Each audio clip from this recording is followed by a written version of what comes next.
The blast that shook the metal corridor forced the human soldier named Adam to drop to a knee as the heat wave rushed past him. Smoke curled from ruptured walls. Sparks flickered from torn cables. Sirens echoed through the battle station like metallic screams. Adam forced himself up, lungs aching, heart pounding with more force than the tremors under his boots. He had been ordered to fall back with the rest of his squad. He had been ordered to abandon the royal chamber. But he could not ignore the cry he had heard through the smoke. It was not a command. It was a plea. The princess had called out. Adam sprinted toward the sealed chamber doors.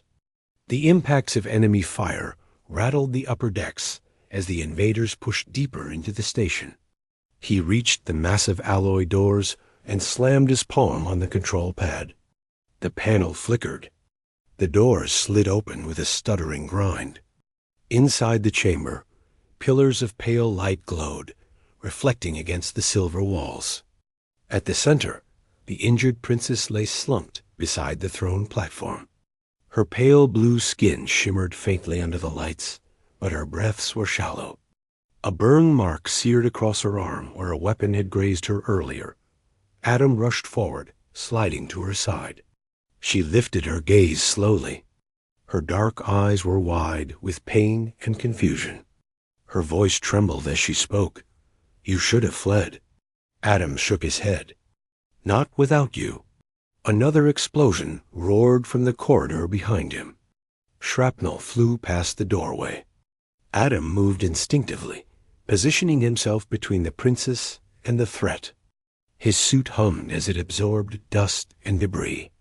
He scanned the entrance. The invaders were closing in. He could already hear the metal clang of their armored boots approaching from the shadows. Adam pulled the princess gently upward. "Can you walk?" She nodded weakly. Her legs trembled, but she leaned against him, steadying herself with his arm. The chamber shook again as a barrage landed directly above them. Adam knew they had only moments. He guided her toward the emergency evacuation hatch on the far wall. The hatch was small, barely large enough for one person at a time. Adam pressed his hand against the screen and waited for the mechanism to open. But nothing happened. The system had been locked from the outside. That meant only one thing. The enemy already controlled the surrounding halls. The princess exhaled softly. There is no escape. Adam turned his gaze to the entrance as the shadows grew darker. He could see the faint outlines of enemy helmets. They advanced in formation, weapons aimed. He knew he could not fight them all. He did not have enough ammunition or time. But he could still protect her. He pulled the princess closer and positioned himself firmly before her. "Stay behind me." The invaders opened fire. Bright streaks of burning plasma cut across the chamber. Adam felt the searing heat strike his armor. The first shot ricocheted. The second dented the chest plate. The third punched through and left a sharp sting beneath the rib. But he did not move. He stood firm as more blasts struck him. The princess's hands tightened on the back of his suit, her voice trembling. "You cannot withstand them." Adam gritted his teeth. "Watch me." His knees buckled as another shot burned across his shoulder. But he forced himself to stand tall. Every muscle strained. Every breath shook. He refused to step aside.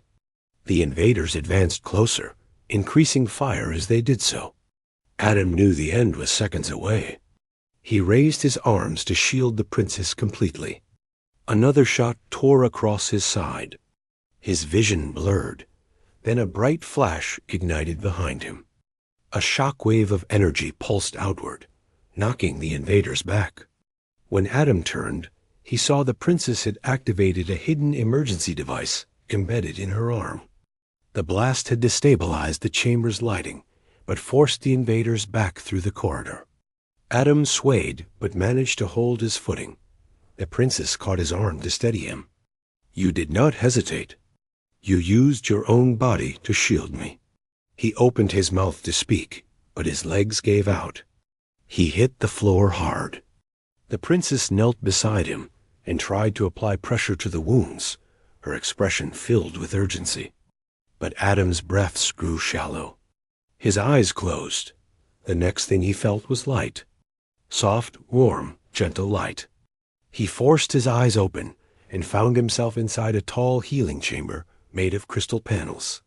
His wounds were covered in bands of glowing threads that pulsed with strange energy. A warm mist circled around him, easing his burning muscles. He attempted to sit up, but a firm voice echoed through the room. "You must remain still." Adam turned his head slowly. A tall figure stepped into his view. The Queen. Her presence filled the chamber with silent authority. Her long robe shimmered with deep violet tones. Her crown rested gently upon her head. Her gaze was fixed on him, steady and unreadable. "You risked your life for my daughter," she said. "No human has ever done such a thing." Adam swallowed hard. His throat felt dry. Anyone would have. The Queen stepped closer. "Do not lie." Others fled. "You did not." Adam remained silent. The Queen's voice lowered. "You did what even her guards failed to do.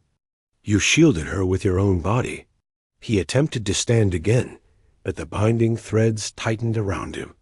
"I need to return to my squad," Adam said. "They will think I am gone."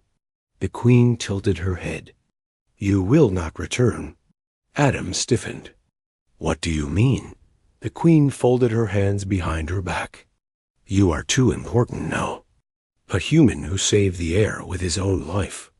A rare soul with courage my people respect. You cannot be released. Your survival binds you to us." Adam's pulse quickened. "I don't belong here." "You belong with those you protect," she replied. "Including my daughter."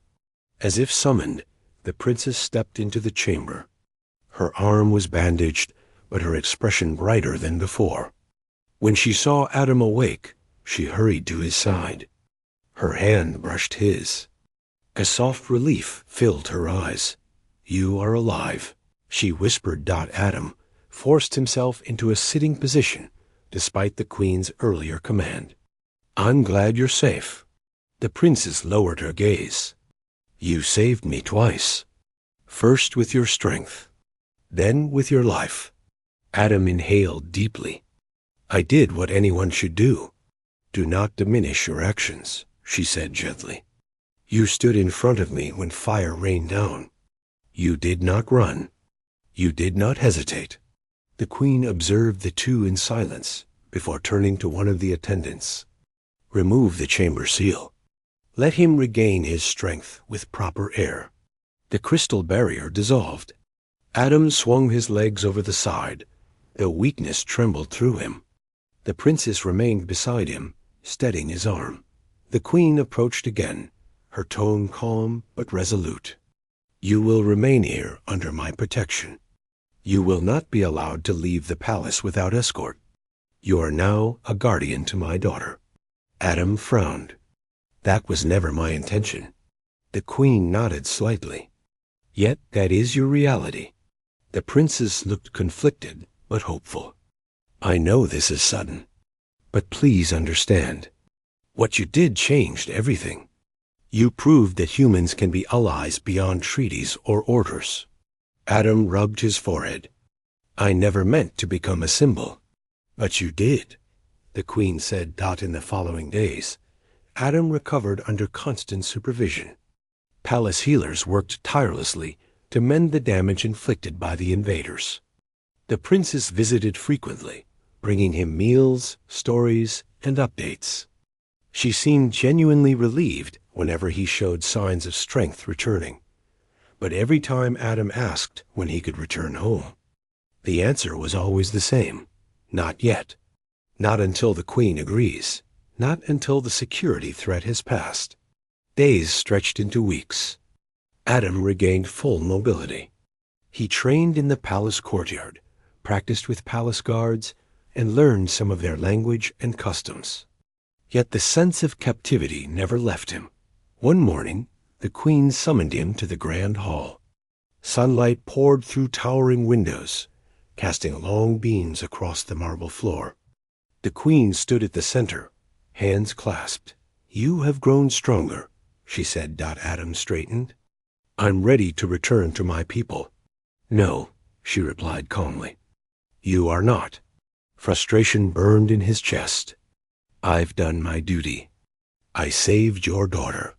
You owe me freedom." The queen's expression did not change.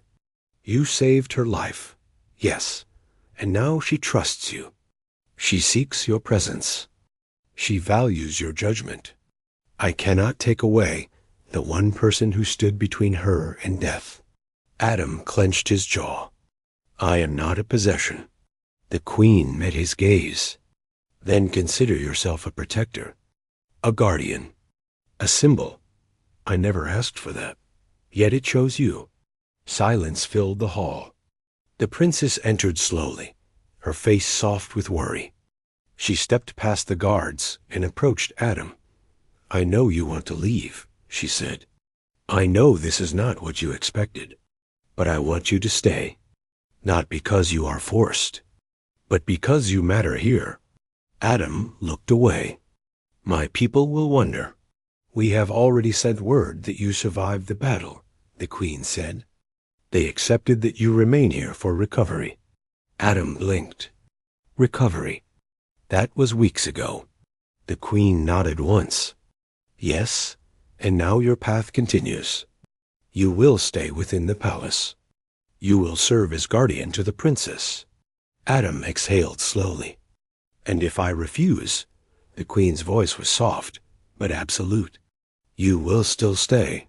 He closed his eyes for a moment. The weight of the situation settled upon him. He had acted on instinct to protect a life. Now that act bound him here in ways he had never imagined. The princess reached for his hand, her voice quiet but sincere. "Please do not see this as imprisonment. See it as purpose.